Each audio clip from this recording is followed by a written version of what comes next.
After coming back from this adventure, Shizeno, you feel the nip in the air, but you seem like unaffected by it. But everybody else seems like pretty like it seems like they're like shaking a little bit, like they're a little chilly. Being in the presence of this dragon, even though it's like just a young red dragon, is kind of a little scary as well, but Wyatt seems to be unaffected by this. Yeah, Shizeno had just come back to the party saying that they dropped off the orb. The Shogun who had surrounded you, as well as the unknown Harpers disappeared, and the Shogun went down the road. We know how long this journey takes already, correct? Yeah, it's about 9 days. Right, we need 9 days of rations to take on the boat, and we also need a boat. Yeah, and you have like about 20 days before y'all start to leave to go to Wa. Any chance the dragon could fly us over the water? Oh, fuck.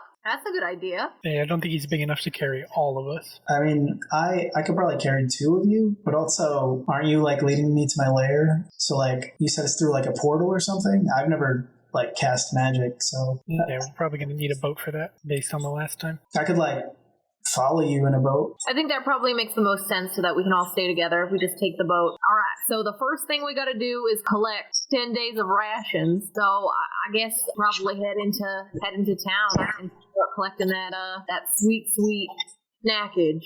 I mean, I could probably like hunt some animals in the woods. I feel like that's a lot of work when we could just buy 10 days of rations, right? I mean, it's not like we're really overflowing with gold, though. How do y'all feel about picking up food at Pie Gut's hole in the wall? Works for me. That sounds good to me. So I'll start heading towards Pie Gut's hole in the wall. It'll be real great to bring a dragon around the countryside. If you have any ideas, I'm open to hearing them. Infernexus says, what's the big deal? I will say, around these parts, there was a war between some cultists that worship Tiamat. I'm sure you're familiar with Tiamat. Oh yeah, Tiamat's who gives us chromatic dragons all of our powers. I love Tiamat. Well, these cultists wanted to harness her power for themselves and do evil with it, so they weren't the best people. Anyway, I mean, what's wrong with having Tiamat's powers? Well, around these parts, we're not too keen on having innocents killed and or controlled. We like free will. We like living. So they were kind of getting in the way of that, Okay. Anyway, everyone basically teamed together around here to defeat these cultists. And because of that war and the destruction that it did and the mark that it left on these areas, people aren't super welcoming when it comes to dragons, unfortunately. I guess that kind of makes sense. Wait, so why are we going this way why are we going towards people instead of helping me find my lair? Well, we need food in order to live. In order to find your lair, we need to live through the journey, so we're getting food before we head out. Unless you can produce food somehow. I mean, I've been known to eat a whole bunch of different stuff. Well, we are not known to eat a bunch of different stuff. Unfortunately, our diet is pretty limited. Yeah, humans picky. I would say so. I would say we're a little bit pickier than most. Anyway, that's why we're headed this way. So as you're approaching, it looks like there's like a group of like 4 shoguns up on the road heading up towards you. You can kind of see Paigat's hole in the wall ways down the road. 1,000 feet or so, and they seem like they're like rushing towards you. Greetings! What brings you here? They yell up to say, "Watch out! There's a dragon behind you!" Oh, don't worry, he's with us. And they immediately stop. They brandish their weapons at you. He helped the Harpers, so we're helping him. He hasn't done us any harm. He actually probably saved our lives. They're like, "Oh, okay, that makes sense. Yeah, we've never seen a dragon. We just had somebody draw us a picture when they were telling us a story about the cult of the dragon, so we just thought, that's what we got wrapped up in the story." Okay, and they head over to Paigat's hole in the wall. Infernexus says, "Is everybody gonna just try to attack me? Because I don't like that." Like I said, I think people around these parts are a little bit wary, but as long as you're with us, you should be fine. I think the more people get used to an upstanding dragon like yourself that isn't trying to, kill people. Well, if they attack me, then Well, I mean, you can always talk to them. You're not. It's hard to talk when people are attacking you. Well, you're much bigger than them, to be fair. Right, which is why they shouldn't attack me. Yeah, I mean, sometimes people are kind of dumb. Well, I mean, yeah, sometimes people are kind of dumb. So then they should be squashed. No. No. In these parts, dragons terrorize people for a really long time, so it makes sense that they're a little wary. So, It won't hurt you if you don't hurt them. so you're saying there's a whole bunch of dumb people around here. Yeah, kind of. I mean, I'm not going to deny that, but they're not bad people. All right. So walking towards the building. As you walk towards the building, there's like some people milling about, and they see this dragon. They kind of freak out, and then like a couple of them run away, a couple of them run inside. Somebody screams. No, he's with us. He's with the Harpers. He's good. He's a good dragon, I promise. Pike's hole in the wall is this.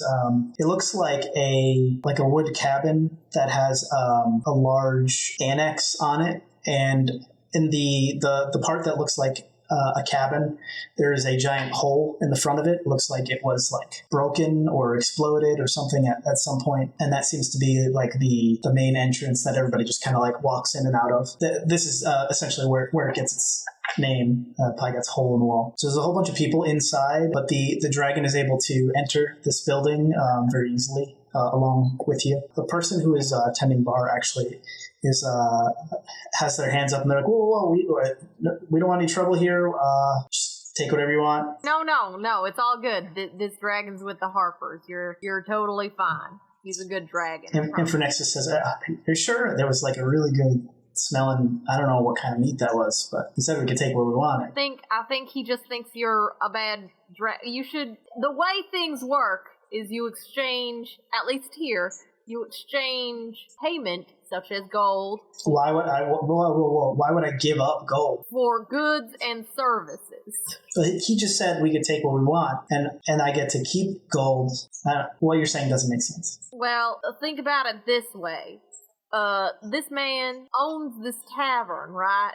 And has provided the nice smelling meats, the good drink, the hospitality, the warmth, and in order for him to continue doing that, he needs some form of currency or exchange to keep paying for those things. That's why when we take from someone, we give a little bit of gold, and everyone stays happy. We get some good tasting food, some warmth, and he gets to keep running his tavern.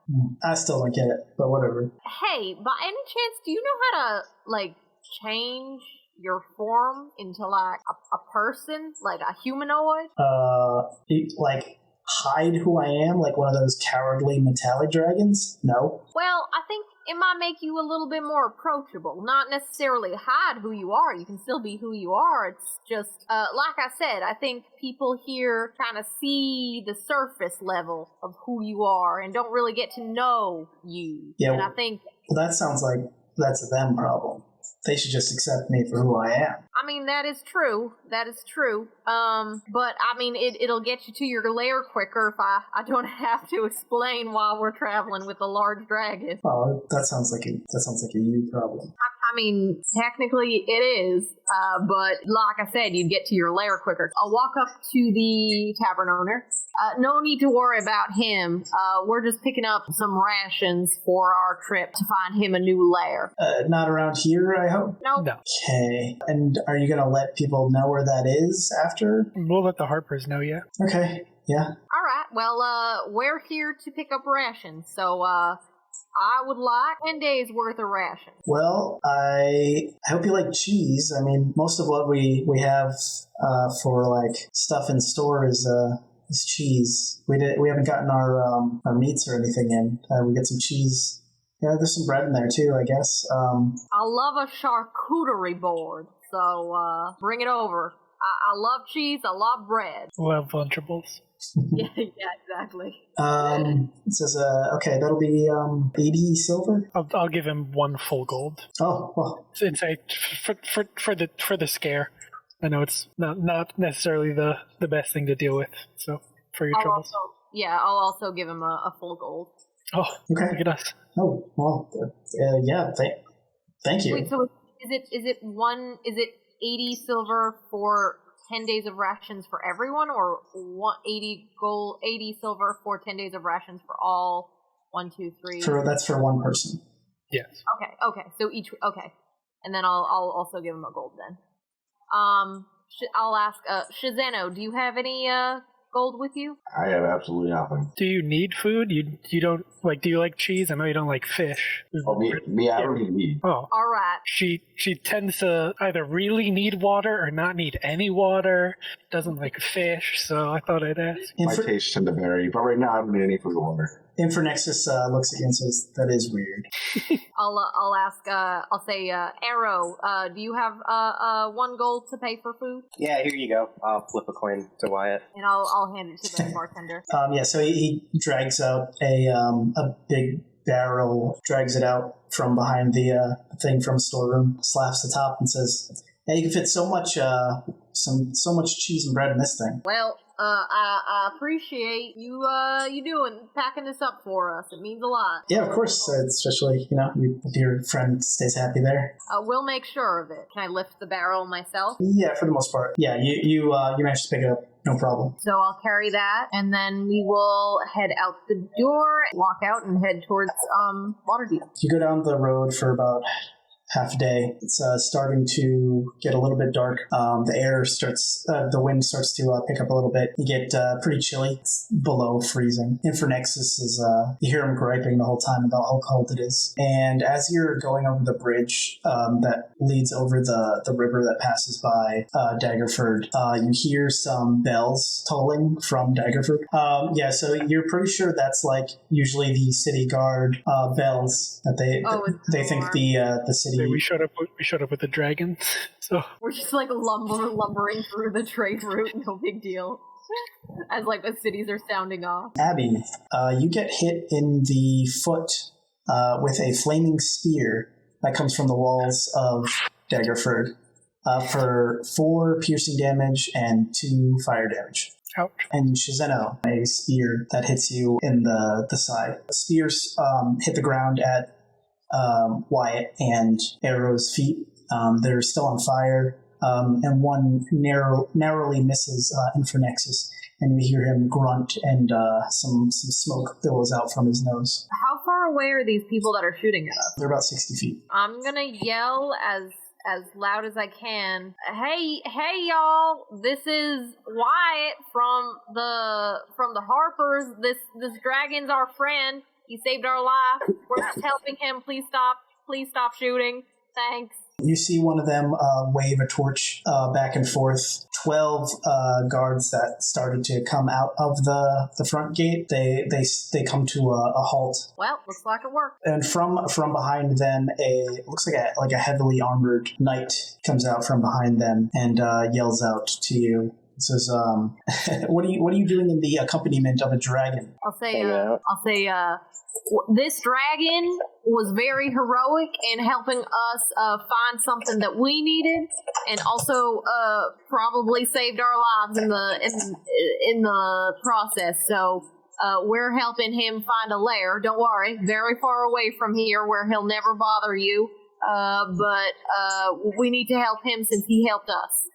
He's cool. Don't worry about it. We got it. This is all under control. You got 4 Harpers here, completely in control of the situation. By orders of Morwen Daggerford, I order you to take this dragon away from here. And then the guards behind them start clapping. Just so happens that's what we're doing. Says, "Well, yes, I have ordered it." All right. I'll start walking further down the tradeway. So the bells stop. It's approaching nighttime now. Do y'all have any ideas about how we stop that from happening once we get to Waterdeep? Some of us go ahead. Yeah, valid. I mean, maybe we could have the dragon do something heroic in front of them. True. We could set up a fake peril situation sort of thing. Part of me being a noble is that I have a position of privilege. People are inclined to think the best of me, welcome into high society, and I can secure an audience with local nobles. I also have a similar thing because of my legendary lineage. Then that's perfect. I think both of you should probably... I think we should camp probably for the night, but once we approach Waterdeep, it would make sense for you two to go ahead and warn people of our intentions. Make sure we don't cause any panic. And speaking of which, y'all think we should camp here for the night? So I'm gonna start looking for a place to camp. And once I find a nice place to camp, I'll probably start setting up camp, and Infernexus, I'll say, I don't know if you need to sleep, but we're going to set up camp over here, and you can feel free to hang out with us while we get some rest for the next 8 or so hours. This is a lot of sleeping and not a lot of finding me a lair. We'll be much more keen, much more clever if we get sleep. It's going to take a lot of convincing and a lot of explaining in order to figure out how to get a dragon to where we're going. There are a lot of people that may be wary of our situation, so we definitely need our sleep in order to assure all of our safety and your safety. And in the long run, it'll be worth it. It'll get us to your lair quicker, I promise. Okay. Yeah, so I'll start setting up camp. And then if nothing happens between me setting up camp and sleepy time, I'm going to go to sleep. Abby, you notice while everybody's sleeping, the dragon disappears in the middle of the night. Fun. I would wait like an hour, I guess, and then I would wake Wyatt up. Yeah, so before an hour goes by, the dragon returns, and it seems like he's eating something. I'm going to do my best to not notice what it is.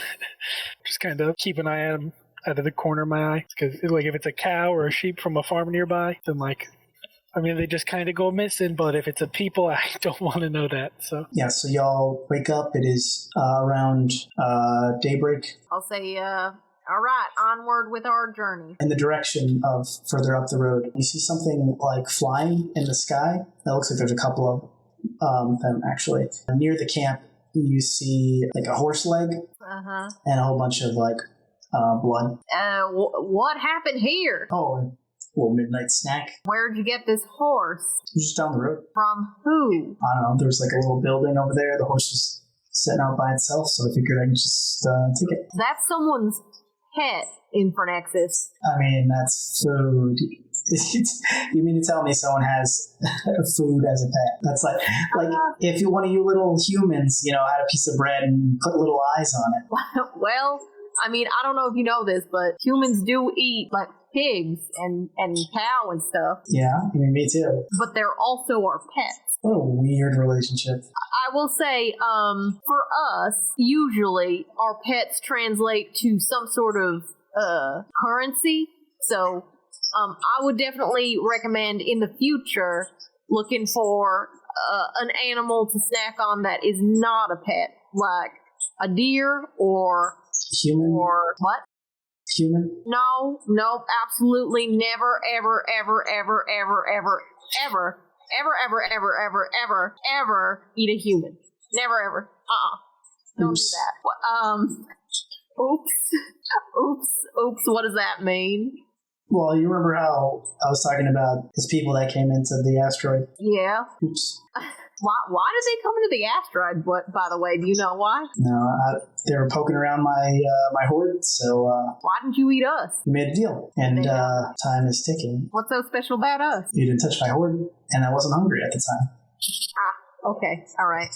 I mean, sometimes greed is can lead to some horrible things. I guess I can understand that, but I will say, definitely while we're with you, definitely don't ever kill a human, and also in the future, don't kill a human unless, I guess if they're in your hoard, if they're in your lair and you have your hoard and they're trying to steal your hoard, I guess that's kind of your property. So I can't really tell you what to do there. But innocent people who aren't doing you any harm or trying to steal from you, definitely do not eat. All right? Sure. All right. Do I have your word? No. And why not? That doesn't seem right. Think about it this way, Infernexus. What if a bigger, scarier dragon came flying out of the sky and picked you up and ate you?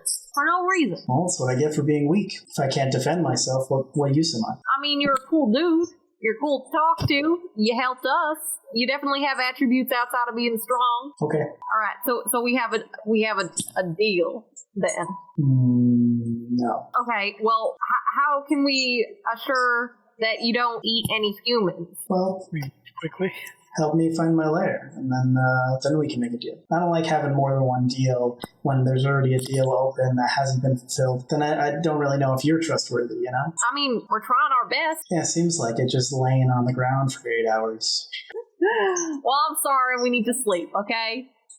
It's our biology. People are made different, alright? Weak. And I'll just keep walking. I just don't want Waterdeep to be in sight before I send Abby and Arrow off.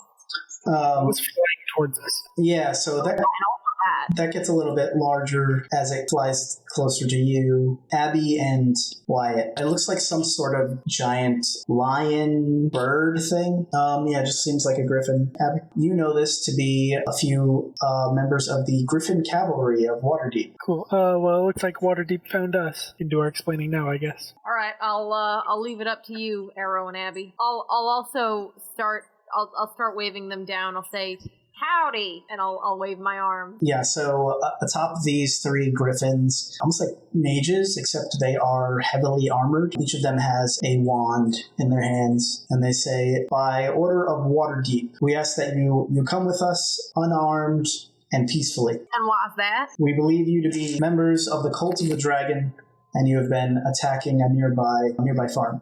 I would flash my family crest, and I would say something like, I am Aerolith's son, daughter of Maysun, slayer of Tiamat, and I demand audience with the Lord of Waterdeep. They say, we had no idea. You're all Harpers? Yep, indeed. Yep. We are. What are you doing with a dragon? Just so happens that this dragon happens to be our friend. Well, business partner. Oh, geez, the Harpers have fallen that much that they're making deals with dragons, huh? Well, This isn't Harper related. This is a personal deal. We did on their behalf. He helped the Harpers, but the only way he would do that was with our help. So we kind of went over their heads, and they're allowing us to do this. Okay, but we don't want to catch this thing anywhere near Waterdeep. It seems like it ate one of the farmer's horses. Maybe you could pay some sort of compensation for that. I will look at the dragon. He says, what, me?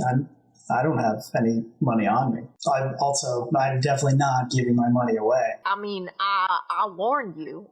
These people are requesting some sort of compensation for the horse that you ate. Yeah, maybe he's just sitting out there. I thought it was just like, I could just take him. Do we have any idea how much horse generally costs? Somewhere between 25 and 50 gold. Oh my god. I was going to say, I'll take out my Seacaster signet ring and be like, my father is the head of the Seacasters. I'm sure we can do business once we get back to town. He says, all right, I'll let the farmer know that then. All right, be on your way then.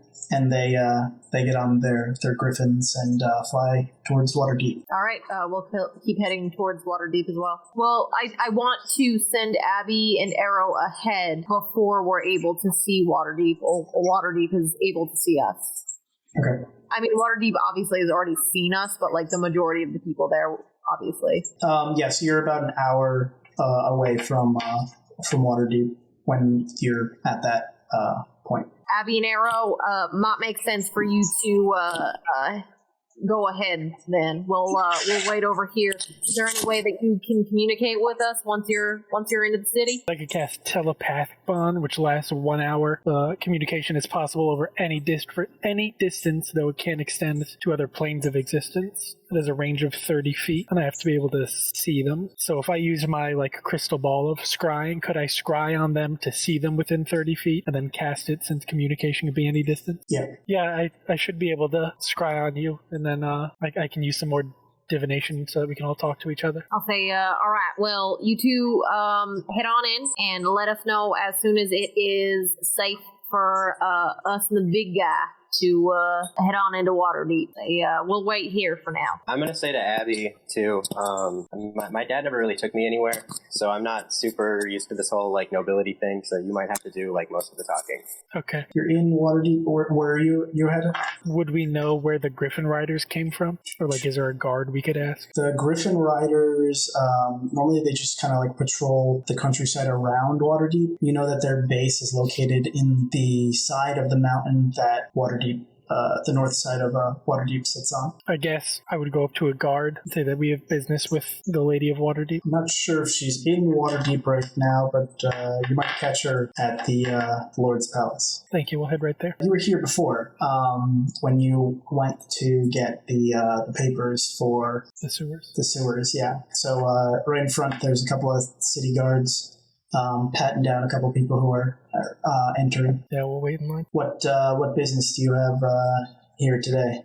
We have business on behalf of the Sun family, and I point towards Arrow's sigil and the Seacasters. We work for the Harpers, but we need to speak with the Lady of Waterdeep about a bunch of joint business. All right this way. And they don't pat you down or anything. They'll let you buy your weapons and everything. So you go down like this like super long hallway, and then it almost seems like you do like a switchback with like stairs going up like a few flights, and then you're brought to main chamber where there's a long table, and at the head of it, you see this like elegant lady with like a long flowing white robe with gold etchings all along it, and it looks like she's staring at a necklace that she's holding. So I'll give her, even though I'm not wearing a skirt, I'll give her the like curtsy, hands out. And she says, in Elvish to you, she says, what can the Lady of Mistra do for you? Say on behalf of Seacaster family and with the heir to the Sun name through business with the Harpers, we seek passage under rather extreme circumstances. And what might those circumstances be? We require a ship, but we are in the company of a dragon. Any one-eyed Red dragon. So it was you my Griffin rider saw earlier today. Yes. We've made a deal with the dragon. He helped the Harpers greatly. He seems to come from the astral plane and is unaware of the things that happened here. But in order for him to help us, we had to agree to help him find a lair. Through previous business with the Harpers, we found some sort of portal to a very, very far away place, and we're going to take him there to an abandoned island where he can set up in the middle of the ocean, but be entirely away from Faerun. She says, interesting, and she sets her hand out to her left, and a book from one of the bookshelves off to the side comes like flying into her hand. It opens to, it seems like a very specific page, and she says, this portal, would it be west of Waterdeep? Yes, southwest. There is an island that needs to be circumnavigated and cut through to pass through glyphs, and then a sort of like a whirlpool opens up, sucks you in, inverts you, and spits you back out on almost like a mirror image of the island that you had just left. As she kind of looks like she's kind of scrolling through this book, looking at specific words. She says, did you know my sister was lured out of Silvery Moon by the explosion of the host tower and then assassinated by the cult of the dragon? I was not aware. My father raised me with a lot of knowledge, but the Dragon War wasn't something he was particularly concerned with, so I didn't have access to too much of that information. I hope you know what you're doing with this dragon, and that it does not fall into the wrong hands. This may seem unrelated, but have you ever met anyone who didn't know what Electrum was? No. Through the portal, through our initial business with the Harpers, we met some, I don't know, they seemed like pirates, and we were trying to get an anchor made of Electrum for the Harpers, and they just thought it was some strange metal, but they didn't really know its value or what it was, and when we tried to explain it, they thought us crazy. So I'm not sure if it's just somewhere foreign or if it's like a parallel plane to ours, because it seemed like an identical island just flipped on the axis. So it was a strange place, which is why we thought of letting our dragon build his lair there, because without being able to navigate his way back, it seems like it would be entirely impossible for him to ever return here. Do you know that old dragons have the ability to shape the very nature of the world around them? I did not know that, no. And she motions to you, Arrow, and says, "And you, quiet one, what do you have to say about this?"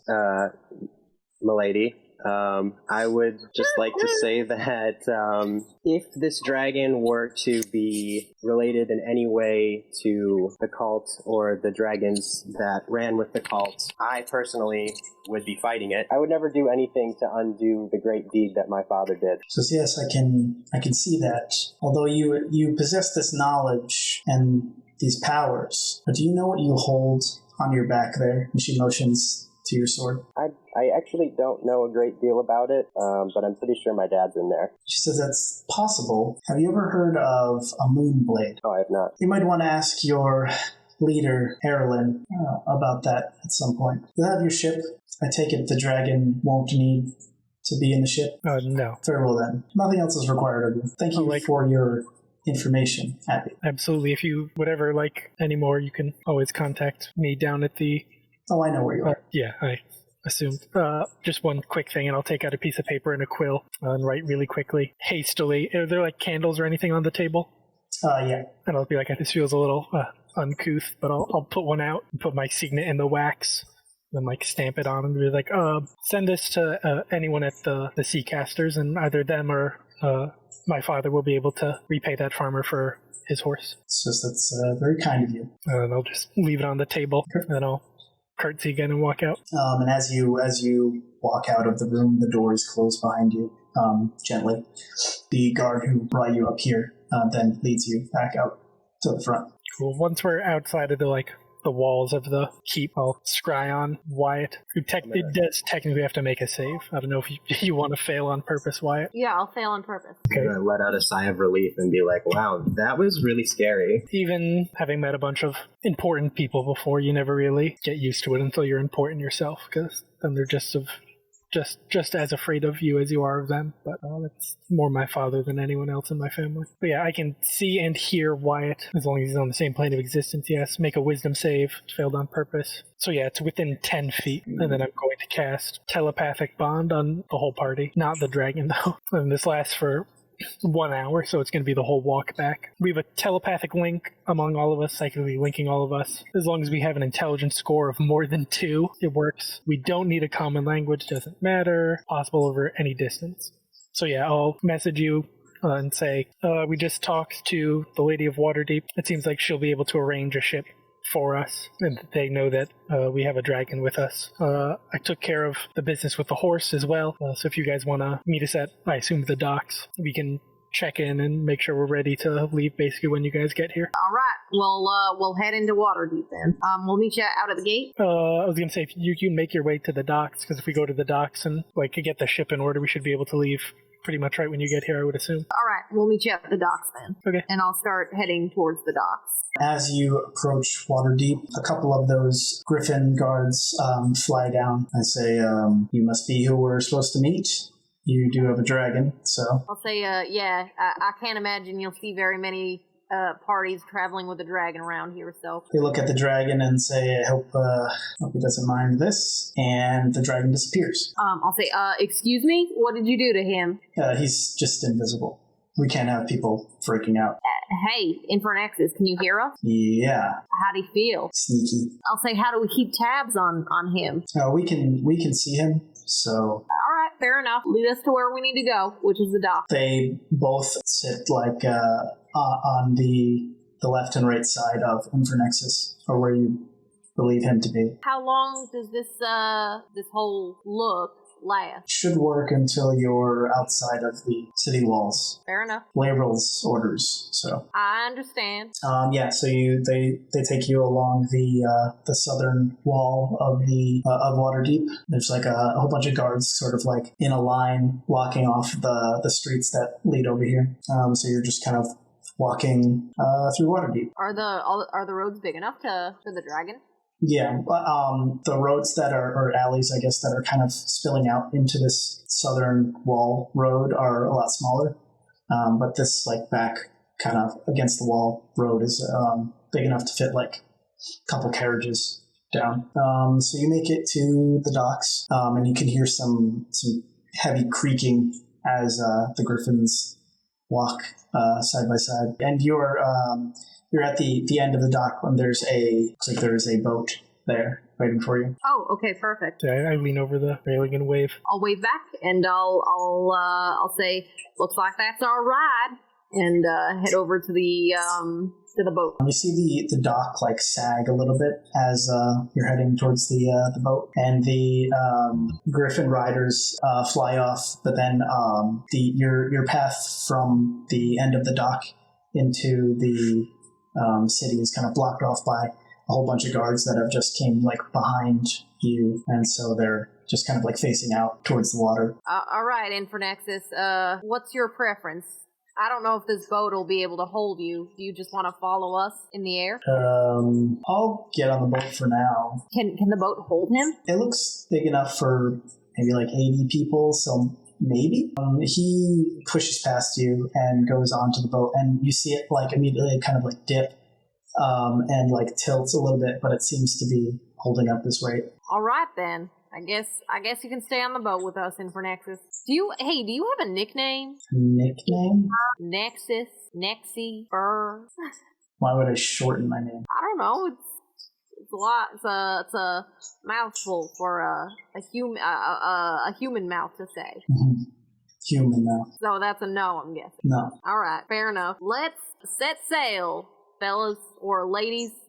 And I start undocking the boat and setting sail. Yeah, you get out into the water and you start to see Infernexus again. Yes, you're at sea now. Do we still have the map that we took? Nope. No. Do people remember how we hit the little barnacles? You before you had to go northwest and then to the west, but because you're further north, you just have to go pretty much straight west. So we'll sail that way. So it starts to approach night, and Infernexus is like, you guys do this all the time? This is like super boring. Yeah, we can't fly. Shizeno's a really good swimmer, but that doesn't help the rest of us, so pretty much how you get places the fastest. It's just like, do you know, I mean, so far we've just been going in a straight line. Are we just going straight? Should be, basically. I'll say, well, straight and through a portal, technically. Well, I mean, we'll get to an island, and then we'll do some laps around it. Can I just, like, pull you? I feel like it would be a lot faster. If you're comfortable with that. Yeah, I mean, the quicker we get this over with would be a lot better. Okay. You get the feeling he doesn't like being in the water. Gotcha. Understandable. He's a red dragon, so his whole thing is fire, so to be surrounded by water entirely is probably not the most fun. Right. Okay, valid. Yeah, if you remember, like, there were red dragon eggs just chilling in lava. Yeah, that makes sense. So, I'm guessing you're fashioning some sort of rope or something for him to pull the boat. Yeah, whatever, like, rope we would use to tie ourselves to docks or hold the anchor or anything that anybody has.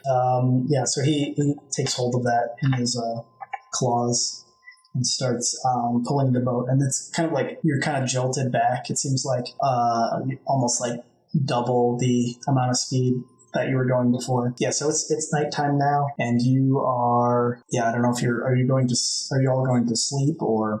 I think last time we took turns, right? We took shifts in sailing, so we'll probably do that. Yeah, I can stay up and then trance my 4 hours after somebody wakes back up again. Yeah, so we'll just say you continue doing that, I guess. Well, everyone's asleep. I'll yell at Infernexus that if it doesn't seem like you ever like to stop or sleep or whatever, but if you ever do get tired, you can come back down and we'll keep going as quick as we can. He yells down and says, one time I slept for 3 months.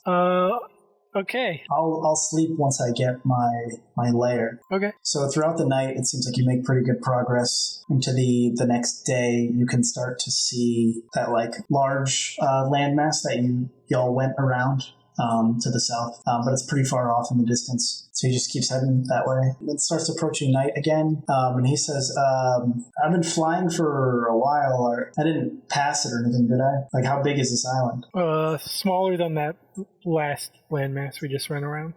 He says, let me know if I approach it. Yeah, it might be a little bit to the southwest, but it's still mostly due west from at least that island. So Yep. So another day goes by, and you can kind of make out the area where the island is. I guess, like just on the horizon. yeah, as soon as we spot it, I'll point Infernexus towards it. That should actually be it right over there on the horizon. Yeah. So he starts to fly a little bit faster. Actually, now that you see it, and it seems like you're approaching those choppy rocks. So yeah, I'll tell him that if you want to explore the island for food or anything, I'm not sure how often you need to eat, or I don't know, there might be some cool treasure on there. We didn't actually explore it.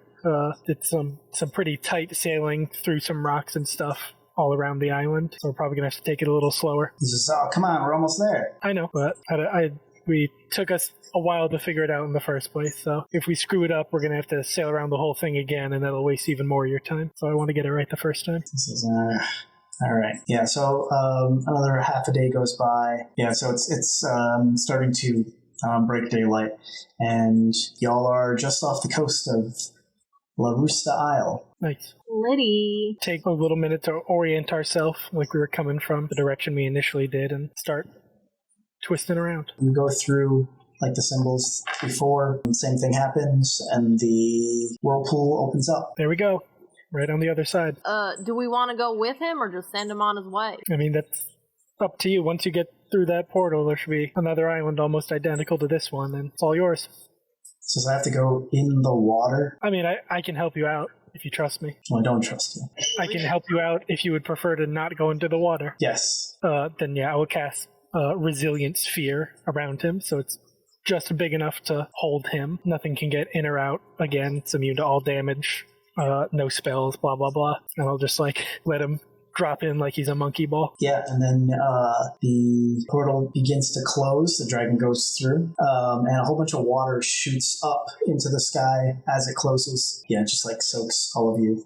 And the portal is closed. Say, I didn't even get to say goodbye. I mean, he probably wouldn't have cared. Yeah, you're probably right. It's going to take twice as long as it took to get here to get back, but, I mean, we made probably record time getting here. So, I mean, we can start heading back, but what's the plan after that? Seems like Shizeno has some important business, but should we... I kind of wanted to stop by the base camp and grab one of those shielding crystals that we're attuned to. Might be useful on our next adventure. True. I'm pretty sure Shizeno's business is also our business. We need that throne for for the Harper headquarters. So, well, I know that, but it seems like a pretty important thing. I didn't know if we were just gonna go in, get it, and leave, and just assume everything else was gonna take care of itself. It seems like this would be a little more involved than go get thing, come back. Yeah, I mean, from what I understand, I believe Erilyn has a plan. So we should probably regroup with her. She still hasn't seen us. Probably collect some pay, rest up a bit, and then I believe this is going to be probably a multi-team sort of situation. So next steps are probably to head to the headquarters. Okay. I'll start sailing.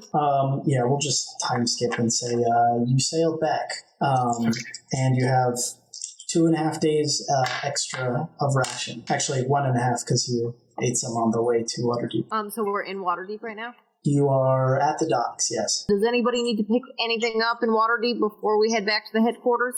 I don't believe so. I'm good. Then I'll probably start headed down the tradeway to the headquarters, and we'll probably rest during the nighttime. So you make it back to the Harper Hub. I'm gonna go to try to find Erilyn. Yeah, I was gonna do the same thing, so I'm gonna follow Erilyn. When you enter the bubble, you see her ordering around Team 3, loading up a cart and saying where stuff should go, and looks like she's packing up extra stuff, stuff that was around the base, onto this big covered wagon. Hello. Did you miss us? Yeah. I will assume that you received the sphere from Shizeno when she dropped it off about 10 days ago. Yeah, last week. Yeah. You never stopped in. Was there something? Did you send Shizeno ahead, or? Yeah, we had some other business to attend to. Someone helped us out during the last mission. We promised to escort them somewhere, so we finished that up and then headed back here. Just be careful dealing with those Zentarum. They can be a little shady sometimes. Oh, they didn't give us any trouble, so I only have good things to say about them. Okay, well, just be wary. Captain. I would say, Erlen, do you have a moment to speak in private? Yeah, sure. We can head up to my office. Yeah, so y'all head up there. Have you ever heard of a moonblade before? She looks surprised, and then she kind of looks over down to the side at her sword that sometimes you see her carrying around. She says, yes, why do you ask? Well, I recently met the Lady of Waterdeep very briefly, and she mentioned to me that I should ask you about a moonblade. It was, I believe, referencing my sword, and I would pull my sword out and show it to her. Well, your sword, it doesn't really look like any moonblade that I've seen. And she reaches down on the side of the desk she has up there and puts it next to yours, and she says, this is a moonblade. Each of these glyphs that you see on here was a previous owner of the sword. When the sword is ready to be passed on to a new owner, the owner of the sword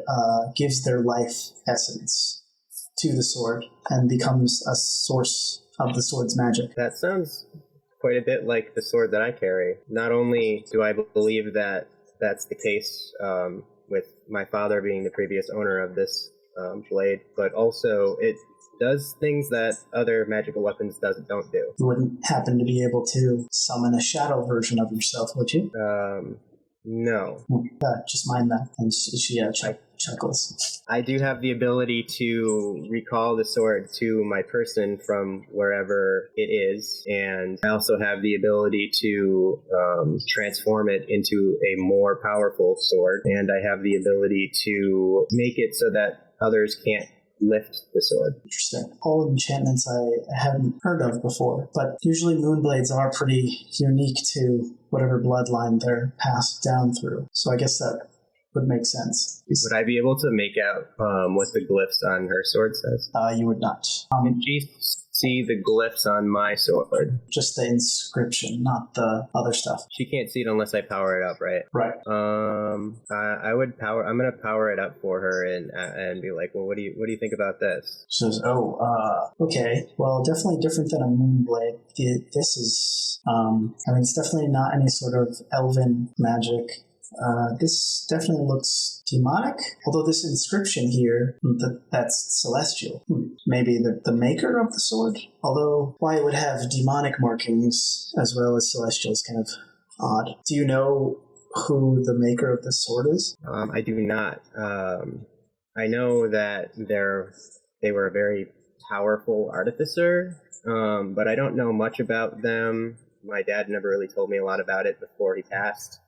But I do know that the sword used to belong to him, and he is fully human, as far as I'm aware, but was raised by an elf. For him, it belonged to his father, who was married to the elf that raised him. Interesting. Well, if you're able to find any information on the maker of this sword, it would certainly clear up a lot of questions that I definitely have about this sword. But interesting. The only thing that I really know about it is that it was supposedly used to slay demons and devils. Huh. Any insight on where I might be able to find more information about a sword like this? She goes, yeah, if you could get into contact with a celestial. How would I do that? That I don't know. Okay, that's really all I had to talk to you about. Thanks for the information. I appreciate it. Sure.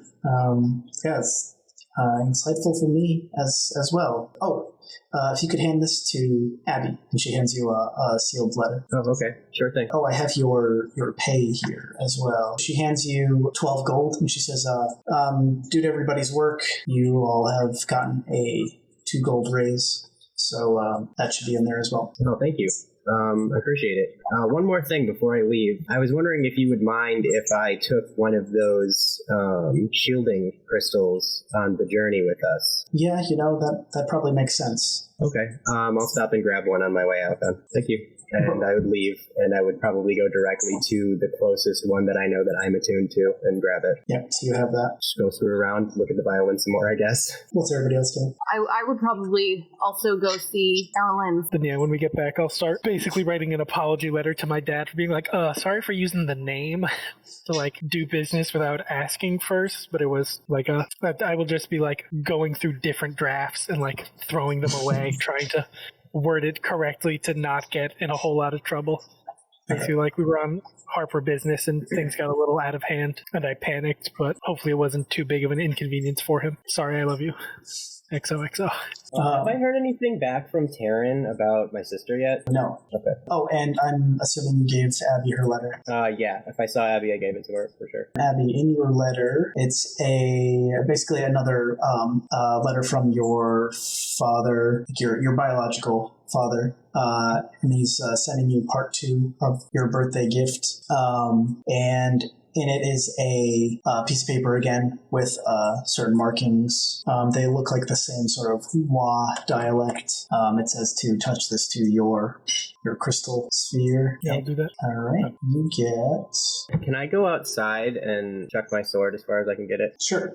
You get it about 191 feet. Pretty far. I'd go pick it up, put it away, and I guess I'll pull the violin out and try talking to the whatever's in it.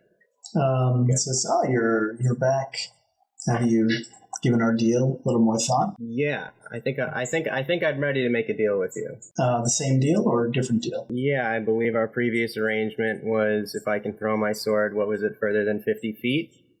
You would tell me who you are? Yeah. And that's all there is to it, right? Yeah. Okay, let's do this. And I'm throwing my sword again. Okay. We'll come back to that in a second. After Erlith was done talking to Erlen, I'd go up to her office, knock on the framing. Hey, how are you doing? I'm okay. I'm just trying to get everything set up for our long trip to Wa. Is there anything we can do to help? Well, I have Team 3 gathering supplies, and Team 1 is doing a little scouting ahead and contacting outposts that will be stopping by and getting any sort of information that may have changed along the way. I guess just kind of stay within the vicinity so that, you're ready to go when we are. Yeah, absolutely. Will do. Also, I don't believe I collected my payment for our last mission. Yes. I have that for you. I also, you got a raise for your great performance these last few months. Oh, thank you. Yeah. So you have, you'll get 10 gold on your bi-weekly pay from now on, as well as 10 gold for each mission you complete. So here is your 20 gold. Oh, awesome. Thank you so much. I will send both Shizeno and Abby up here to collect their payment as well. Sure. Were you able to figure out anything with the sphere? It might make sense for you to pass that over to me, and I can start looking around the building to see where this kind of fits. Oh, well, we already know that. That's the one spot that's down on the first floor. It's been sitting in that spot since Shizeno dropped it off. I just didn't know, if you figured out, what it does, or... Do you know if Shizeno tried to put any magic into it? I don't. Does Shizeno know magic? What I mean is, if Shizeno brought someone with her, I don't know. But yeah, we'll look into it. That's my next project. I'll report back here once we figure something out. Okay, great. She says, actually, if you want to give this to your team members, she gives you Abby and Shizeno's pay. Okay, all right. So what I would do is I would go find Abby and Shizeno, and I would give them their pay, and then I would collect them and say, once you're ready, meet me at the first floor after they've settled in. So you both get, your pay is 12 gold. Then yeah, on the way back down, having just gotten the second letter, I'll jog my memory about the first one. I want to ask Shizeno about the Wa script. Yeah, I'll try to read it. The pieces of paper that your dad gave you? Yeah, because I assume it was just the runes to give it this enchantment, but I didn't know if there was anything else to it. Yeah, so Shizeno, you know. Thank you. I guess that makes sense. I guess they're not necessarily runes, but they're related to the magic that it helped me cast. So that makes sense. Thank you. And yeah, head on down to the first floor. Just as a reminder, you also had that other letter from Airmaster asking if you could ask Shizeno if they had heard of Rydell O'Lyra. I assume I have, like, in the back of my journal that I have all my letters. So I assume I would have seen that while I was going through everything to find the first slip of Wa script. So yeah, as we're walking down, I'll ask. You've never heard that name. Means nothing to me. Okay. Thank you. I might have to ask around some other shoguns and stuff from Wa. My father was interested in it, but it's not a priority. And I say that and I'm lying because I don't want to keep my dad waiting. Okay, yeah, so you're all at the sphere there. Wyatt, Abby, and Shizeno, you're at the sphere. All right, Abby, do your thing. So yeah, I'll do the usual touch it and sort of put some magic into it, attuning to it combination. Yeah, so you're actually unable to attune to it. Yeah, so you notice that putting magic in it doesn't do anything, and you realize that you don't have, normally you'd have to have some sort of item to put or pair with this object, like the other ones around the ship. So yeah, I'll go to like put some magic into it, and then when nothing happens, I'll like pick it up and look at it and be like, oh, did we have anything that like goes with this? Because I know Shizeno had the little figure, and then we had our earrings and necklace, and Din's necklace, and did we ever find anything for this? Are there any indents or anything in there? I'll hand it over to Wyatt. For the most part, this sphere is pretty smooth. There's two indented bands that kind of go around the center, almost like a Pokeball, but a little bit thicker than that. And along one of the edges, you see this little indent that kind of looks like a large sewing needle. Like on its side? It's like vertical. Does anybody have anything that might match these indents? And I'll point to the indents. I don't believe I do. No. How big is the sphere? It's like the size of a little bit bigger than a basketball. It's like a small beach ball. Erlen may know. Maybe we should go talk to her? Yeah, we could also check with Aerolith too. That is fair. Maybe we'll check with Aerolith first. Has anybody seen her? She bumped into me to give me a letter. I think she was headed outside. She could be in the sauna. She could be off doing something else. I'm not quite sure. And just then, you hear Arrow scream. And Arrow, as you threw your sword away from you, you hear the violin in your hand whisper, and it says, "I'm Asmodeus." This sort of searing pain shoots through the arm that's touching the violin as these like black tendrils scorch and shoot up your arm. And he says, "You fool, that sword was protecting you." As the pain grows larger and throughout like almost your whole body emanating from your hand, you let out a scream. Uh-oh. Spooky. Ooh, very spooky.